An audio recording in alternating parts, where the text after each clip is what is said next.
The arena was already a storm before the fight even started. Bright lights swinging like restless search beams, the smell of beer and sweat mixing in the air, every seat filled, every voice blending into a wall of noise. Las Vegas knew how to stage a spectacle, and this night was supposed to be one of those polished, money-making showcases. Instead, it became something else entirely. The bout ended in chaos. Not because of a knockout or a submission, but because the young favorite, 23, undefeated, full of swagger, decided rules didn't apply to him. In the final round, he threw a knee straight into his opponent's face, while the man was already down. The crowd roared, half in shock, half in admiration of the audacity. The referee jumped between them, arms outstretched, shouting for the bell. His voice cracked from trying to hold control. He called the foul. He raised his hand to issue a warning, possibly even a disqualification. That's when it happened. The fighter leaned in close, sweat pouring down his face, blood still fresh on his gloves, and laughed directly at the referee. Not a nervous laugh, not even a cocky chuckle. A full, open-mouthed cackle, loud enough to rattle through the microphones and roll across the packed stands. It was the sound of a man daring the world to stop him. Some fans erupted into cheers, chanting his name, feeding off the disrespect as if it were rebellion. Others recoiled instantly, booing, shouting insults, waving their arms. The arena split in two, the sound turning jagged, unpredictable, dangerous. The referee tried to keep control, his voice shaking with anger now. "You will respect this sport," he barked, but his words were drowned by the noise. The fighter raised his arms like a showman, strutting across the cage as if he owned it. Then, with cameras fixed on his every move, he turned back toward the official and sneered. "You're not my judge," he said, voice cutting through the roar. "Only strength decides here." The line struck harder than any punch thrown that night. Every person in that arena felt it. It wasn't just a challenge to the referee, it was a slap in the face to the idea of order itself, to the idea that the cage was bound by anything except violence. The crowd reacted instantly. One section erupted in wild applause, young men jumping in their seats, their phones already lifted, streaming live, shouting that this was the future. Another section booed with venom, older fans shaking their heads, disgusted. Parents who had brought their kids to see martial arts as discipline and skill suddenly wondered if they'd made a mistake. Cameras swiveled from the cage to the audience, catching faces twisted in fury. Others lit with glee. The broadcast team spoke over each other. Unprofessional, electric, a disgrace, unforgettable. And yet, beneath the din, there was a sharper silence rising. A pause, because everyone understood instinctively. This wouldn't stop here. Words like that, spit in the face of the sport itself, would echo far beyond one fight night in Vegas. The referee lowered his hands, shaking his head, visibly rattled. The fighter climbed the cage, straddling the top like a king on his throne, and pointed to the cameras. "Tweet it, clip it, spread it," he shouted. "Nobody can tell me what I can't do." The arena roared back, but the energy had shifted from entertainment to something rawer, darker. It wasn't just about wins and losses anymore. It was about defiance and humiliation played out under a million watching eyes. And somewhere in the crowd, a whisper started. Quiet at first, just a name carried from one fan to another, almost joking, almost fearful. What if Chuck Norris answered that? The idea spread like a spark in dry brush. People nudged each other, repeating it. The broadcast microphones even caught fragments of it, uncertain laughter rippling across the stands. It was absurd, maybe, out of time. But it stuck. Because when a fighter mocks the very idea of rules, people don't just want another fighter to shut him down. They want a symbol. They want someone bigger than the cage, older than the noise, a figure who could make arrogance look small. The fighter hopped down from the cage, arms raised again, soaking in the adoration and the hatred alike. He thought he had owned the night, but the cameras caught something else in that moment. The referee's broken composure, the divided crowd, the shiver of unease running through the audience, and above all, that single whispered question echoing louder and louder in people's minds. What if the old lion heard the call? Just wondering, where are you watching from? Write it down, bellow. By sunrise, the clip wasn't just viral, it was unavoidable. Sports shows replayed it between baseball highlights. Morning news anchors leaned toward each other with staged concern. Late-night hosts rehearsed jokes that would land by evening. Everywhere the same loop. The fighter grinning in the referee's face, declaring that only strength decides. Diners buzzed with debate. At one in Oklahoma City, a waitress refilled mugs while two regulars nearly came to blows, one praising the kid's audacity, the other muttering that arrogance had no place in martial arts. Talk radio lines clogged. Half the callers shouted that rules are shackles. The other half swore the kid had disgraced the sport. One host threw out a question that stuck. What would the old legends think? He rattled off names. The one that echoed longest was Norris. At first it drew laughs, but repetition stripped the humor. By lunchtime, headlines asked it straight. Would Chuck Norris respond? The fighter poured gasoline on the fire. He streamed live from his hotel, blackout curtains pulled tight against the Vegas glare. He leaned into the camera, voice sharp. Old karate guys can watch from their couches. This is a cage, not a dojo. They don't belong here. His grin was deliberate, cruel. Comments flew so fast, the screen blurred. A teenage influencer clipped the soundbite, slapped on the caption, "Come get humbled, Grandpa," and racked up millions of views. But the next image that seized the country wasn't staged. Late afternoon in Dallas, a local reporter spotted Norris walking into a small training gym between a tire shop and a laundromat. No entourage, no cameras trailing, just a duffel bag and a nod to the owner. Inside, kids drilled takedowns, the air thick with chalk and disinfectant. The reporter asked about the clip, phone trembling in his hand. Norris watched two teenagers roll clumsily on the mat before answering. "When you laugh at a judge," he said evenly, "you laugh at the sport itself. That's not strength. That's contempt." The words landed heavier than shouting ever could. Then he added, almost as an afterthought, "If he wants to learn the difference between power and pride, I know how to teach it." He went back to helping an older student tape his ankle. That half-minute spread faster than the fighter's stream.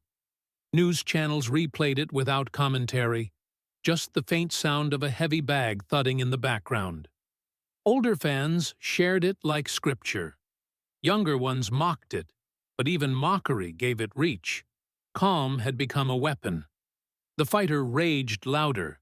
In another video, this one filmed in a weight room, iron plates clanging behind him, he raised the stakes.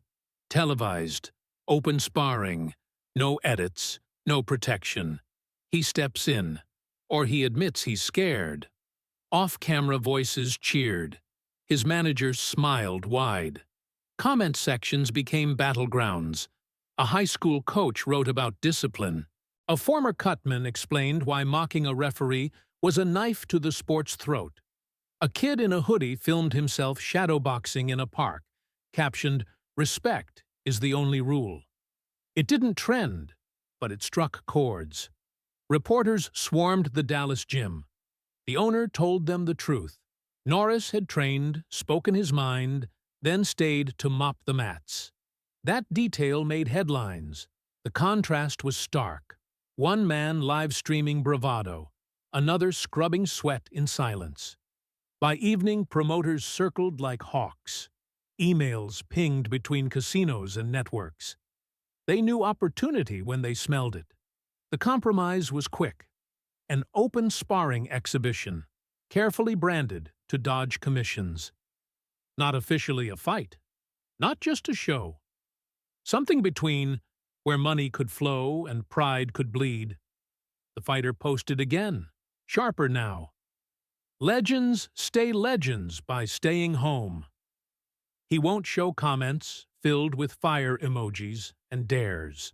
One lone reply read, "Careful what you ask for," and sank under the flood. In Dallas, as the day cooled, Norris tied his shoes slowly after class. The gym owner's son burst in, phone glowing. They want a face-to-face Thursday. Vegas cameras everywhere. The boy's voice cracked with excitement. Norris simply nodded, tugging the knot firm, as if he had already decided. Outside, neon signs flickered to life across the strip malls. In Vegas, a hotel ballroom usually reserved for trade shows began its overnight transformation. Riggers hauling lights, production staff sketching camera angles, promoters whispering about ticket prices. The country refreshed its feeds. Two men, one chasing relevance, the other defending something older than fame, were now locked on a collision course. By the next morning, RSVPs would crash the site. By nightfall, scalpers would name absurd prices. And in the quiet between headlines, one truth hardened. Silence had thrown the first punch. The hotel ballroom was stripped of its corporate beige and rebuilt overnight into a stage. A black backdrop, 2 chairs, 1 table wired with microphones. Rows of cameras jammed into each other like rifles at parade rest. The air hummed with nerves and recycled air conditioning. Reporters jostled for angles. Fans who'd bribed their way in fidgeted in folding chairs, waiting for blood without gloves. The fighter made his entrance first. He wore a designer hoodie, hood up, the zipper halfway, so his chest gleamed with sweat. He chewed gum, snapping it loud enough for the microphones to catch. Instead of sitting, he prowled the stage, his sneakers squeaking against the polished floor. "This is a funeral," he barked, pointing to the empty chair across from him. "For myths." His corner men clapped, their laughter too loud, too quick. Then the doors opened again. Norris walked in quietly, wearing a plain jacket and carrying nothing but himself. No entourage, no spectacle. The noise dropped by half without anyone asking it to. He took his seat. He didn't touch the mic. He let silence work. The fighter couldn't stand it. He leaned forward, arms braced on the table, face inches from Norris's. "I'd put you down in 60 seconds. You wouldn't survive the first round." His words spat, hot, desperate to provoke. The room responded like a storm front. Laughter, boos, claps, whistles, all colliding. Reporters scribbled, cameras zoomed, lenses reflected off sweat. For a moment, it felt like the whole ballroom might tip over from noise. Norris sat still. He waited. Long enough that even the fighter's grin faltered into a twitch. Long enough that the shouts thinned into a strange, heavy silence. Then he leaned to the microphone, voice level, almost quiet. "I've survived things you can't imagine. A minute with you wouldn't trouble me." It landed harder than a punch. Half the room exploded in applause, the other half whistled and jeered. The fighter laughed too loudly, his teeth bared, trying to smother the sting. "Words," he snapped. "That's all you've got." "I fight." He stood and shoved his shoulder into Norris's chest. The room gasped. Security half-stepped forward, then hesitated. Everyone froze, waiting. Norris absorbed the shove. His shoulders rolled with the force, but he didn't rise, didn't flinch. Then, slow as gravity, he stood. He closed the inch between them until his eyes were level with the kids. His voice didn't rise. "Be careful what you start." That whisper carried further than a scream. Phones shook in hands as people tried to capture every second. The fighter stepped back half a pace, then recovered with a barked laugh. He raised his fists, shadow-boxed in the air, jabbing close enough to graze Norris's sleeve. "See that?" He freezes. He's a statue. But the room knew better. The crowd wasn't with him anymore, not fully. Some cheered, yes, but others stared at Norris, stone-faced, breathing steady, and understood what quiet could do. The promoter rushed in to smother the moment. He grabbed a microphone, voice slick. Thursday night. A once-in-a-lifetime exhibition. Both men, face-to-face, on the same mat. History in the making. Reporters shouted questions. "Is this a fight? What rules? Will it be sanctioned?" No answers, only spectacle. Norris didn't feed the noise. He moved the unused chair out of the way, clearing the space between them as if it were a mat, not a ballroom. The gesture was simple, almost domestic, but everyone watching knew what it meant. He'd already agreed. The fighter turned to the crowd, arms raised like a prize fighter, reveling in attention. "Vegas, baby," he shouted. "Come watch me retire a legend." His voice cracked just slightly at the end, but the roar of the younger fans covered it. The room dissolved into chaos, flashes, chants, whistles. But those who had been watching carefully, the ones who studied expressions instead of noise, noticed something quieter. For the first time, in the second he'd been shoulder to shoulder with Norris, the fighter's grin had slipped. His eyes had flickered, fast, like prey glimpsing a predator in the dark. He had shouted louder to bury it. He had laughed harder to smother it. But it was there, recorded in pixels, stamped into memory. The fight had already begun, and no contract or promoter could slow it down. The ballroom emptied hours later, reporters carrying quotes like weapons, fans buzzing as if they'd witnessed prophecy. But the real echo wasn't in the chants. It was in the silence that Norris had turned into a blade. The announcement hit like a lightning strike. Not a championship bout, not sanctioned war, just a special exhibition sparring session. That label fooled no one. Tickets sold out in hours, scalpers multiplying the prices tenfold. It wasn't just fight fans now. Celebrities booked ringside. Retired fighters flew in.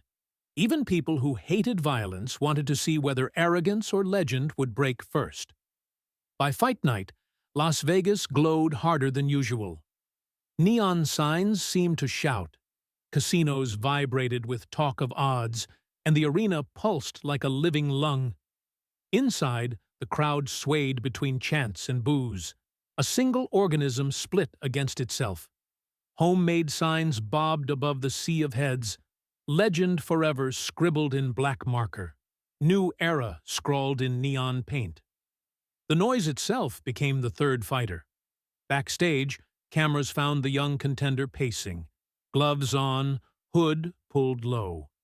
He grinned at the lens, sweat beading down his temples. "Tonight," he said, teeth flashing, "I prove idols are dust. Norris falls here." He flexed for effect, slapping his chest, playing the role he'd written for himself. His entourage cheered, hyping him higher. When his music hit, thundering bass, fire on the screens, he strutted down the tunnel, slapping hands, wagging his tongue at hecklers. The younger fans went wild, phones raised high. Every move screamed performance. He wanted spectacle, and he had it. Then the lights cut. For a beat, the arena was blind and roaring. And in that blackout, something shifted. No pyrotechnics, no walkout song, just the quiet scrape of shoes on concrete. A single spotlight hit the tunnel. Norris walked out alone. Plain warm-up pants, a towel slung around his shoulders. No entourage, no theatrics. He didn't wave, didn't flex. He walked, calm as stone, and when he reached the mat, he paused only to look up at the crowd. The noise faltered. Thousands of throats, mid-yell, found themselves caught. Silence, for just a second, wrapped the entire arena. That silence stung sharper than any insult the young fighter had thrown. The bell rang. The kid exploded forward like dynamite. Fast jabs, sharp kicks, bouncing on his toes. He swung with the hunger of a man trying to break not just bones, but history itself.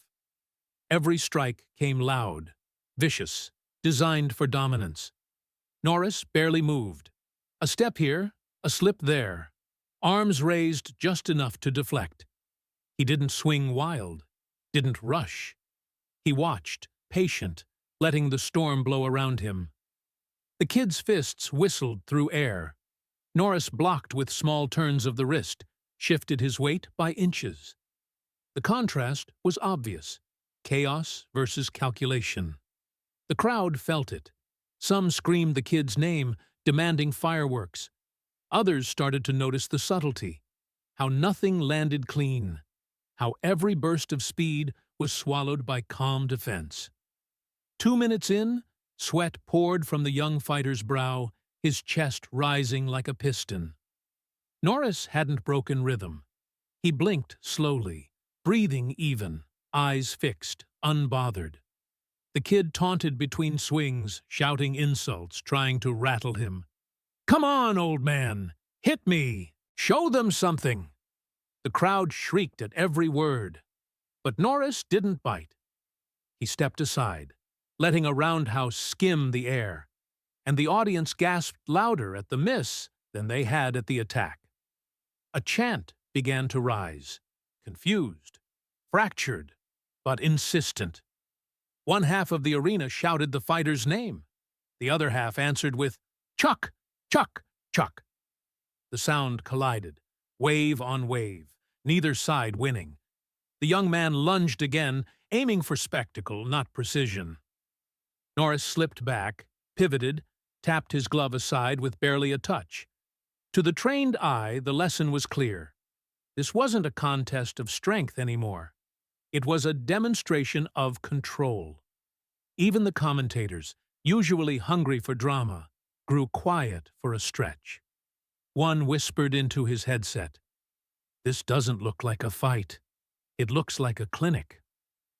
And for the first time all night, the young fighter's smile cracked. Just a flicker, frustration leaking through the mask. He snarled, redoubling his speed, trying to force the legend into error. But the more he raged, the calmer Norris seemed. The crowd sensed the imbalance tipping. Their roars shifted from confident to anxious, from certain to uncertain. The kid was burning fuel too fast, punching at shadows. Norris, stone still at the center of it, hadn't even begun. And as the round wore on, everyone in that arena, friend, critic, fan, foe, started to realize the same thing. This wasn't the fight the young man had promised. This was something colder, sharper, harder to swallow. It wasn't a brawl. It was a lesson. The noise inside the arena was no longer excitement. It was electricity straining to ground itself. It moved like weather through the stands, hot, unstable, carrying the metallic taste of storm air. People had stopped eating, stopped scrolling their phones. Every eye was on the cage. The young fighter fed off it like gasoline, confusing volume for inevitability. He clapped his gloves together, smirked at the cameras, and lunged forward with a pace that looked reckless, but hid calculation. He wanted blood, and the crowd wanted proof. The first exchanges were frantic. He snapped low kicks, jab-cross combinations that cut diagonals across the space. Each one fired with the arrogant speed of a man convinced endurance would carry him if precision failed. Norris didn't chase. He shifted angles with small steps, raised forearms like shutters, and let the storm pass inches from his frame. His economy looked lazy to casual eyes, but veterans in the front rows leaned forward. They saw the half-inch pivots, the shoulders slanted to drain power, the calm that smothered chaos.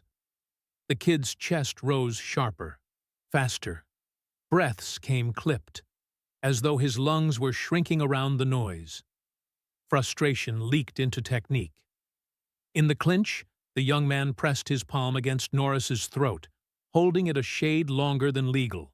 On the break, his glove dragged down the older man's forearm, leaving a red mark invisible to most cameras. A heel jabbed toward the knee, a tactic with intent, not accident. Each time the referee barked his name, the fighter offered a toothy grin, apology in silhouette, defiance in spirit. The slope wasn't steep, but it was downward. Everyone could feel it. The crowd's roar fractured into a strange braid. Cheers, boos, uneasy whistles. A woman in the lower rows cupped her hands and shouted, "Fight fair!" 3 seats over, a group of college kids stamped their feet and chanted his name like a hymn to recklessness. The commentators strained to agree. One hedged, "He's pushing the line." The other muttered, "He's over it already." Then left silence hanging like a verdict. The kid drove forward, head pressed to chest, arms hooked at the hips. Norris framed with bone, turned him, and reset him like a door closing on its hinges. The kid's answer was a shoulder bump that belonged to alleys, not cages. The referee wedged between them, palms high. "Keep it clean." The grin returned, stretched thin, almost manic. Sweat slicked the skin, making grips slippery, making mistakes easier to disguise. The kid pressed his forehead in too hard, not quite a headbutt, but close enough that intent dripped off it. "Watch it," snapped the referee, sliding into a sharper angle. The next second was the hinge, the short elbow. No warning, no build-up. Just the clean crack of bone meeting bone, loud enough to ping across the microphones. Norris didn't stumble. His head twitched, no more than acknowledgement. He took half a step back, and the line opened above his right eye. Not a gush, but a steady leak. Blood curving toward his temple, thickening in the heat.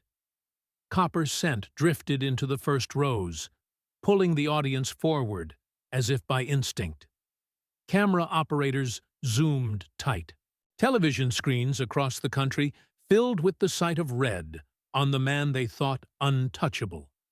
The young fighter roared like he had just split the world. Arms flung up, he circled the cage, pointing at the cut, barking to the rafters. "That's how legends fall!" His corner banged the canvas in chorus. "He's cut! He's cut!" The audience fractured. Half the room stood screaming in ecstasy. The other half shouted disgust, voices clashing until the building shook. The referee slid in, searching Norris's eyes. "You good?" The answer was a small nod. Not bravado, not denial. Inventory. The ringside doctor leaned forward, considered, then stayed seated. The fight continued. The kid surged, desperate to cash momentum. A spinning elbow sliced air. A knee pounded forearms. A slap smacked on the brake. Mockery disguised as strike. He laughed, short and sharp, manic edge betraying how badly he needed the crowd to believe with him. The crowd obliged in fragments, but something in their noise had changed pitch, uncertainty bleeding through. Norris raised his wrist, wiped blood away in one smooth motion, and left a dark smear on his cheek. His eyes fixed on the kid, not as opponent, but as unfinished math problem. He said 6 words, low enough to make people lean in, loud enough for microphones to catch. "You just made your biggest mistake." The words didn't land like a shout. They landed like weight. Fans in the first rows repeated them, not realizing their own voices carried them deeper into the stands. The kid sneered, lips pulled taut, but his grin fractured at the edges. He attacked harder, wider. A hook met elbow and stung his hand. Norris answered with a body shot, short, precise, a mark on a ledger rather than a strike. The kid's lungs dragged air like rusted machinery. His shoulders sagged imperceptibly, dropping the lie of dominance. The crowd sensed it before they could name it. A woman murmured, "It's turning," without clarifying what. Phones steadied. People held their breath. The fight was no longer speed against experience. It was arrogance against inevitability. The kid tried to borrow belief from the audience, raising his arms, beckoning cheers. The response arrived late, weaker, uneven. Panic flickered, hidden under anger. He stomped forward, threw a wide kick meant for posters and slow-motion replays. It swung like a banner. Norris stepped aside with a carpenter's patience. Weight settled, head off the line by inches. The strike kissed absence, balance faltered, and space collapsed. He didn't strike yet. He touched the kid's shoulder, gentle as punctuation. Not now, but soon. He circled half a step, cutting angles until the cage became wall, not horizon. The kid threw another elbow on the brake, late enough to be obvious. "Last warning!" the referee barked, frustration sharp. The kid grinned, but his eyes blinked too fast. Fear seeped through bravado. The cut above Norris's brow bled slower now, dark line drying into a crease. It made him human to those who had only known myth. For some, it raised respect. For others, dread. But in the cage, it framed him like ink outlines a blade. His shoulders eased into rhythm. Calm hardened into decision. The young fighter pressed again, searching for chaos. His foot planted wide, too wide, hip exposed for an instant, invisible to most, but loud to any who knew combat's language. Norris saw it and didn't chase. He simply marked it, knowing time was about to collect its debt. The arena knew, too. Noise drained into that strange hush before thunder. The commentators stopped talking. Spectators leaned forward, throats tight. A man in a luxury box set down his drink and forgot to touch it again. The fighter thought blood equaled victory, chaos equaled control, speed equaled truth. He committed with a final surge, wide and reckless. And that was the mistake that hadn't been punished yet. Norris's feet set, hands rose, the cut above his brow underlining everything like a signature at the bottom of a contract. The audience held its collective breath, waiting for the next sentence. The arena seemed to hold its breath. Thousands of voices collided into a roar so thick it almost turned silent, like wind trapped in steel. The cut above Norris's brow glistened under the lights, blood tracing down his cheek. But his posture was steady, his eyes locked on the younger fighter with the patience of someone who had lived through storms far worse than this. The kid came forward wild, swinging heavy shots, each one wider, sloppier. He had tasted blood and thought victory was already written. He tried a spinning kick, a back fist, even a knee. Moves meant for highlight reels, not control. Sweat flew from him in arcs, his chest heaving, gasping for air. Every strike sounded desperate, louder than it was dangerous. Norris barely shifted. His pivots were small, precise, enough to let chaos scrape by him. Where the younger man poured energy into every motion, Norris let economy do the work. He wasn't defending anymore. He was waiting, reading, tightening the circle. The crowd began to sense it. A chant built, uneven at first. Chuck! Chuck! Chuck! Others shouted the fighter's name, but their confidence cracked, swallowed by doubt. The kid kept swinging, feeding on noise, trying to drown out the truth closing around him. Then it happened. A hook, thrown too wide, too slow. Norris slipped left, shoulders brushing the strike, and in the same instant fired a right hand. Short, clean, mechanical.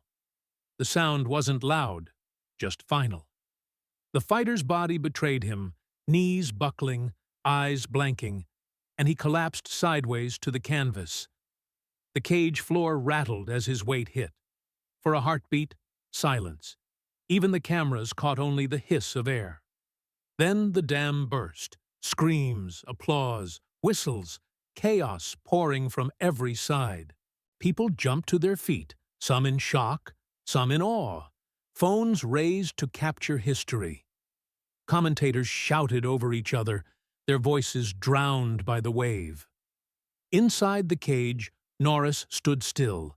He didn't raise his arms. He didn't celebrate. He watched until the young man stirred, then crouched and offered a hand. For a moment, pride resisted. Then the fighter reached, and Norris pulled him up, steadying him like a teacher, not a conqueror. Blood smeared from Norris's brow onto the kid's shoulder as they stood. "Real strength," Norris said, voice calm but carrying across the microphones, "is respect. And you didn't have it." The young man's face sagged. He nodded once, small, almost ashamed, and turned away with his corner. The crowd saw everything, the victory, the lesson, and their reaction shifted from frenzy to something heavier. Applause mixed with reflection, a realization that they had witnessed more than a knockout. Reporters pressed against the cage, shouting questions. Was this Norris's last fight? Would there be a rematch? Did the kid's career just break? Norris ignored them. He wiped the blood from his face with the back of his glove and looked at the crowd instead, his silence louder than answers. Then another voice cut through the chaos. The fighter's manager, red-faced, veins pulsing, grabbed a microphone at ringside. "This isn't over! We demand a rematch. This time, no rules." The arena gasped. Words like "no rules" shifted the air, carrying something darker than sport, heavier than rivalry. Fans erupted in confusion, half cheering, half horrified. Cameras swung to Norris, hunting for a reaction. He didn't move, didn't speak. Only his eyes narrowed, not in anger, but in recognition, as though he'd seen this path before and knew where it led. The noise turned volatile. Security pushed through aisles, trying to contain the swell. Fans leaned over barriers, chanting, screaming, recording everything. Some begged for another fight. Others shouted for calm. The atmosphere felt combustible, ready to tear itself apart. Then the sirens. At first faint, then growing, red and blue lights flashing against the far walls. Police moved into the arena, not for the sport, but for the riot simmering in the stands. People shouted over one another, chairs scraped, the sense of control dissolved. And at the center, Norris remained motionless. Blood drying above his eye, hands loose at his sides, he stood calm inside the chaos. Cameras caught him framed in flashing lights, a figure unshaken while the world spun into disorder. He didn't smile, he didn't frown. He simply stood, a still point in a storm that had only just begun. The broadcast cut there. But the image lingered. Chuck Norris, silent in the cage, while the crowd screamed and the sirens wailed, leaving the question hanging. What comes after a fight when the fight refuses to end?